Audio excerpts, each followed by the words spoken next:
All right, so we're about 10 to 12 games into the NBA season now, and I want to talk about 5 early surprises that have caught my attention, good or bad, so let's get right to it. My first surprise right now are the Houston Rockets, who are 6-3 at the time of this recording, and this is a team whose free agency I actually thought was better than what most people thought. I have a video over the summer that I did detailing that. But this was a team that I had in the play-in hopefuls tier when I did my Western Conference tier list. That was just a tier below the play-in squabble. But this team is 6-3. They have the 3rd best defense per cleaning the glass, and they have the 9th best offense. Fred VanVleet has organized this team really well. Ime Udoka was also a low-key really good acquisition because now he is empowering Alperen Şengün as opposed to Steven Silas, who, even though Şengün was clearly a really good offensive player, Silas, for whatever reason, did not want to run offense through him, and now the Rockets are benefiting from it. Jalen Green is starting to find his stride. He's benefiting from it, but the vets and the, adults in the room that the Rockets have brought in have paid dividends. From Fred VanVleet to Dylan Brooks to Jeff Green, he was a key factor in that Nuggets win they had at home. And this was kind of a homestand. If you wanted to get off to a fast start, the Rockets needed a long homestand like this to gain some confidence, to find their identity, and it looks like they are finding it with each passing win. They're on a 6-game winning streak, and the signings are paying off, and the young guys are starting to play better. Amen Thompson has not been getting the playing time, and also he's been injured a little bit, so he hasn't really suited up the last few games. But the Rockets are fun to watch. They are more stable and more organized, so shout out to the Rockets. My second surprise is a pleasant surprise because I have had stone hands holding on to this player's stock, but RJ Barrett, I know it's only 7 games and he hasn't played the last few games. He's missed 4 games, I believe, so far, but RJ Barrett is off to the best start of a season in his career so far, averaging nearly 23 points per game, over 3 rebounds per game, and over 3 assists per game. But the shooting percentages, he's not going to shoot 50% from 3, but he's shooting 50% from 3 so far on nearly 6 attempts, and he's shooting 48.7% from the field. RJ Barrett has been notoriously up and down, is to be kind, and very inefficient and not a good defensive player, but he seemingly looks like he's turning a corner this year on both ends of the court. He's definitely carrying over a really good FIBA summer, and hopefully with the contract he signed, I mean, it's a very cheap contract extension compared to the other rookie extensions from that 2019 draft class. But if RJ Barrett turns out to be turning a corner at just 23 years old, the Knicks have a nice young 6'6" wing/guard that could, shoot open threes, can shoot catch and shoot threes, and we all know he really loves to drive to the basket. That was one of his qualities in college and hasn't really displayed it as consistently as one would have liked to start his NBA career, but this is year 5 and it looks like he is turning a corner, and I am glad I still haven't sold my RJ Barrett stock yet. Again, 7 games, and he had a similar 7-game start in his 2021-22 season, but hopefully this is for real and signs that he is turning a corner.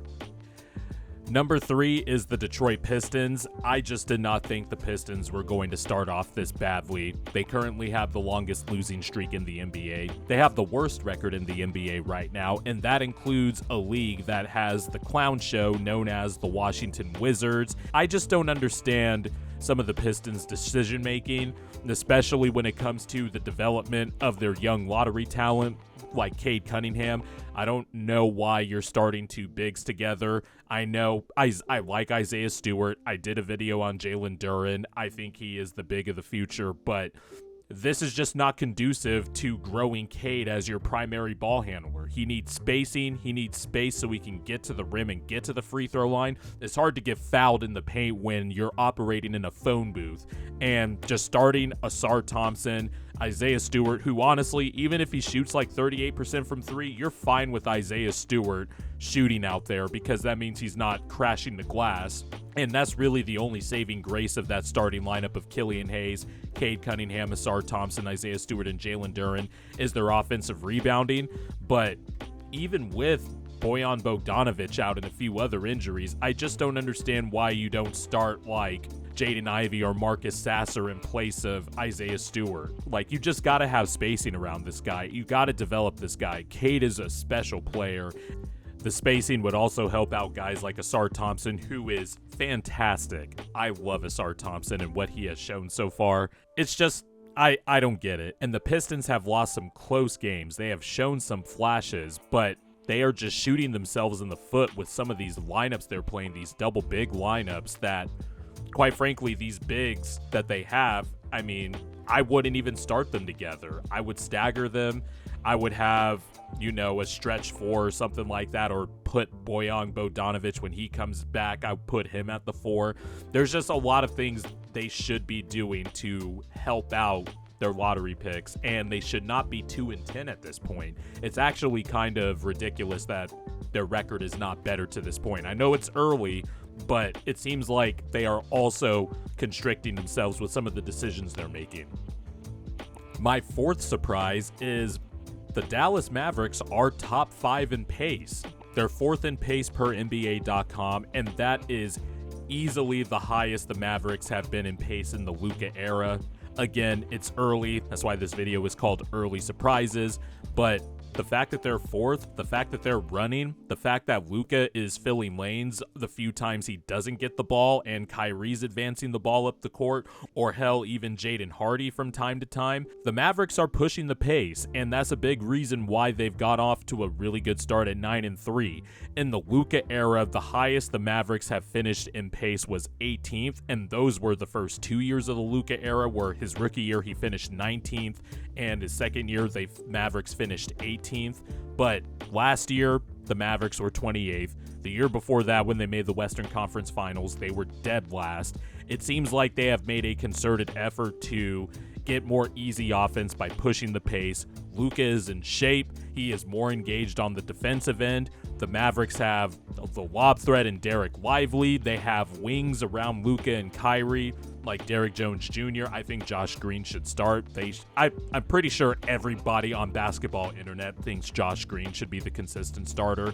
But Grant Williams, I mentioned him in another video. He's been one of the best offseason signings so far that has paid off immediately.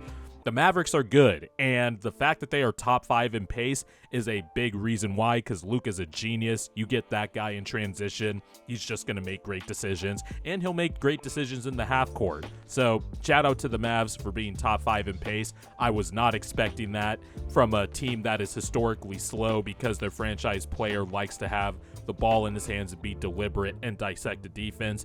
But they're playing fast, they mean it, and they're 9-3.